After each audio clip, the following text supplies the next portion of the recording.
In this video, we're going to show you how to get the most out of the Mavic 3's zoom lens. Now, some of the tips here are Mavic 3 specific, but a lot of them apply to any kind of zoom filming. We're going to show you some creative concepts to get the most from your drone. So let's roll the montage and we'll come back and have a chat.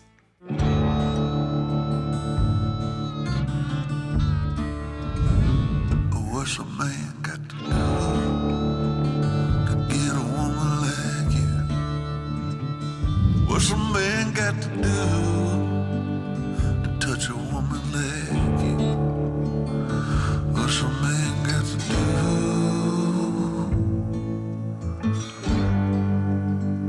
to get a woman like you?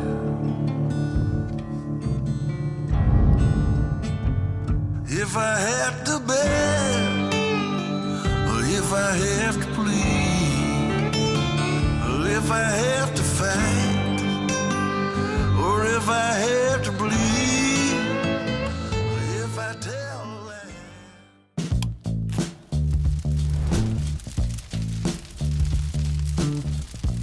Stuart Carroll here, pleasure to talk to you as always. Now, the first thing we did when we got our hands on a Mavic 2 Zoom years ago was take that drone to the top of a mountain and try and recreate some of those epic 90s and 2000s helicopter gyro-stabilized aerial shots. They're done on zoom lenses. You can't get a helicopter close to things, and as a consequence, you get these amazing parallax effects.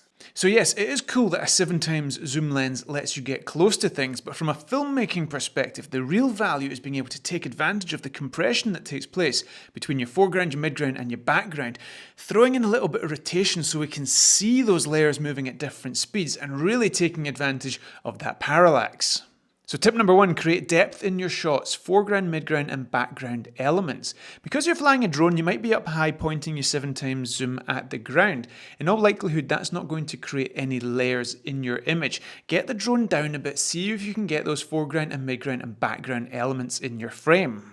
The second tip concerns camera movement. Because we're zoomed all the way in, we don't have the wide angle field of view that gives us the sense of motion we're accustomed to when flying a drone. As a consequence, we need to find a new way of creating motion in our shot. And building on this idea of layers, if we do rotational movements around a subject, we get this tremendous sense of parallax, much like those Hollywood aerial shots I showed you previously.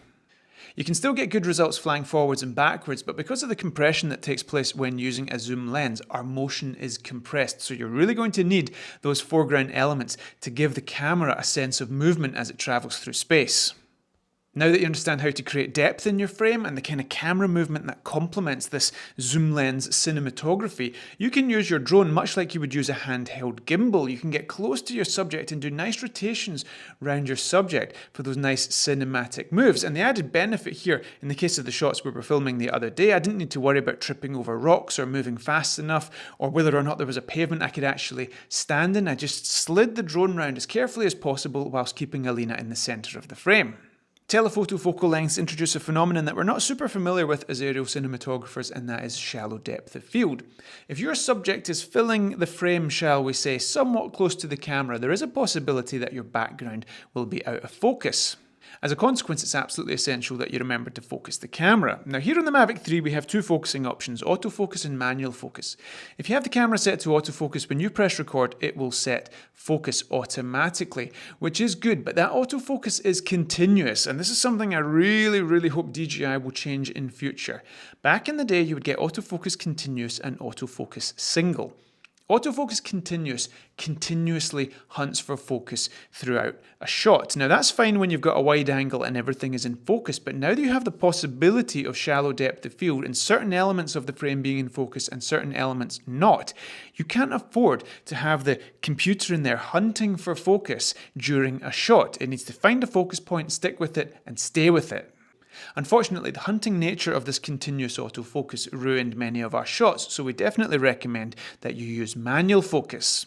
Added to that, go into your camera settings and select focus peaking, so when we are focusing manually, we have a better sense of where that focus point should be. Now we have a fixed and hopefully accurate focus point, we don't need to worry about the camera hunting during your shot. The longer the focal length of the camera on the drone, the harder it is to control the movement of that drone. Longer focal lengths enhance vibrations, jitters, jerky stick movements. So switch the controller onto Cine and make sure you're moving those sticks as smoothly as possible. Assuming you're looking for a nice image quality, then stick with the 7x telephoto lens. That gives tons of lens compression for those nice rotational parallaxy movements. If you go to the digital zooms of 14x or 28x, it's going to be very hard to control the camera, and also you're deteriorating the picture quality quite significantly anyway.